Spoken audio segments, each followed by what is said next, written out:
Albert Einstein once said, everybody's a genius, but if you judge a fish by its ability to climb a tree, it will live its whole life believing that it is stupid. Ladies and gentlemen of the jury, today on trial we have modern day schooling. Glad you could come. Not only does he make fish climb trees, but also makes them climb down and do a 10-mile run. Tell me, school, are you proud of the things you've done? Turning millions of people into robots, do you find that fun? Do you realize how many kids relate to that fish swimming upstream in class, never finding their gifts, thinking they are stupid, believing they are useless? Well, the time has come, no more excuses. I call school to the stand and accuse him of killing creativity, individuality, and being intellectually abusive. He's an ancient institution that has outlived his usage. So, Your Honor, this concludes my opening statement, and if I may present the evidence of my case, I will prove it. Proceed. Exhibit A. Here's a modern day phone. Recognize it? Here's a phone from 150 years ago. Big difference, right? Stay with me. Here's a car from today, and here's a car from 150 years ago. Big difference, right? Well, get this. Here's a classroom of today, and here's a class we used 150 years ago. Now, ain't that a shame? In literally more than a century, nothing has changed. Yet you claim to prepare students for the future? But with evidence like that, I must ask, do you prepare students for the future or the past? I did a background check on you and let the record show that you were made to train people to work in factories, which explains why you put students in straight rows, nice and neat, tell them sit still, raise your hand if you want to speak, give them a short break to eat, and for 8 hours a day, tell them what to think. Oh, and make them compete to get an A letter which determines product quality, hence grade A of meat. I get it. Back then, times were different. We all have a past. I myself am no Gandhi.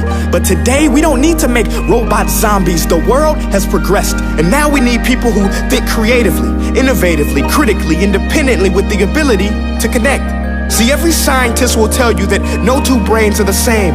And every parent with 2 or more children will confirm that claim. So please explain why you treat students like cookie cutter frames or snapback hats, giving them this one-size-fits-all crap. Watch your language. Sorry, Your Honor, but if a doctor prescribed the exact same medicine to all of his patients, the results will be tragic. So many people would get sick, yet when it comes to school, this is exactly what happens, this educational malpractice, where one teacher stands in front of 20 kids, each one having different strengths, different needs, different gifts, different dreams, and you teach the same thing the same way? That's horrific. Ladies and gentlemen, the defendant should not be acquitted. This may be one of the worst criminal offenses ever to be committed. And let's mention the way you treat your employees. Objection. Overruled. I want to hear this. It's a shame. I mean, teachers have the most important job on the planet, yet they're underpaid?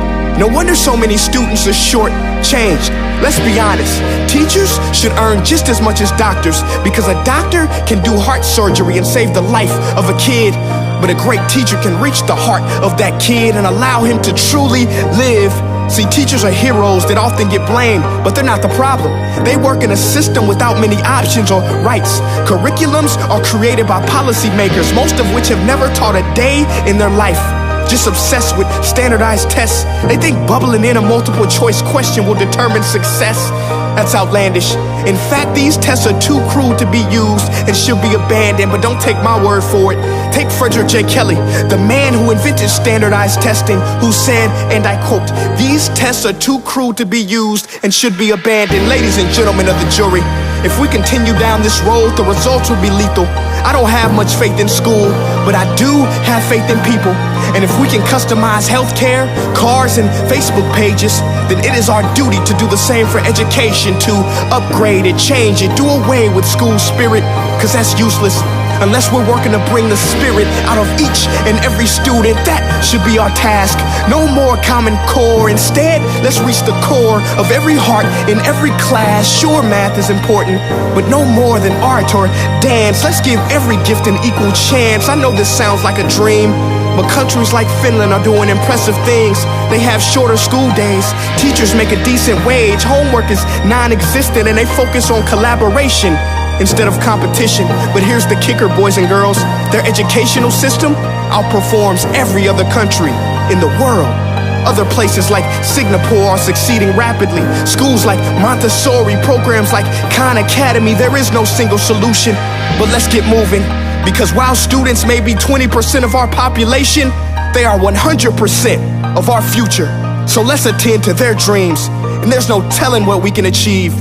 This is a world in which I believe, a world where fish are no longer forced to climb trees. I'll rest my case.